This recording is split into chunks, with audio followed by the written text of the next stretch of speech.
बालेकिल्ल्यात पुन्हा भगवा, शहापूरमध्ये शिवसेना उद्धव बाळासाहेब ठाकरे पक्षाचा विजय निश्चित असल्याची चर्चा. धाराशिव सत्यवर्तन प्रतिनिधी. जिल्हा परिषद व पंचायत समिती सार्वत्रिक निवडणूक 2026 अंतर्गत 41 शहापूर जिल्हा परिषद गट, 81 शहापूर पंचायत समिती गण व 82 येवती पंचायत समिती गण येथे यंदाची निवडणूक अत्यंत प्रतिष्ठेची ठरणार असून या मतदारसंघात शिवसेना उद्धव बाळासाहेब ठाकरे व भारतीय राष्ट्रीय काँग्रेस यांची महाविकास आघाडी मजबूतीने मैदानात उतरली आहे.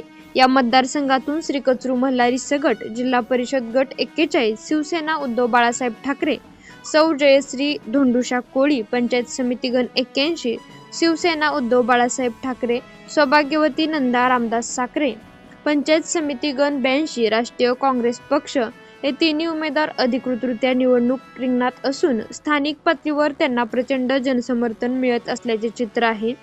देवसिंगा नळ, निलेगाव, गुळहळी, शहापूर, केशेगाव, सराटी, इटकळ, बाबळगाव, केरूर, शिरगापूर, फुलवाडी, येवती, आरबळी, हिप्परगाताड, दिंडेगाव, टेलर नगर व चिवरी उमरगा अशा एकूण 17 गावांचा हा मतदारसंघ असून त्यापैकी 6 गावे शहापूर पंचायत समिती गणात तर 11 गावे येवती पंचायत समिती गणात समाविष्ट आहेत.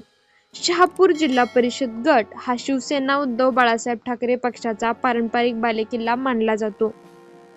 गावोगावी केलेल्या सर्वेक्षणात आघाडीच्या उमेदवारांना एकतर्फी व मोठ्या मताधिक्याने विजय मिळण्याची शक्यता व्यक्त होत आहे. या निवडणुकीत शिवसेना जिल्हा सहसंघटक व माजी विरोधी पक्षनेते माननीय राज अहमद पठाण यांच्या नेतृत्वाखाली उमेदवार मैदानात उतरले आहेत. माननीय राज अहमद पठाण यांनी 2002 ते 2007 या कालावधीत याच गटातून सदस्य म्हणून काम करताना रस्ते, आरोग्य, स्वयंरोजगार, महिला सक्षमीकरण, शेतकरी कल्याण व वाडी वस्तीपर्यंत विकास कामे राबवून ठसा उमटवला होता. त्याच विकासाच्या धर्तीवर यंदाची लढत दिली जात आहे.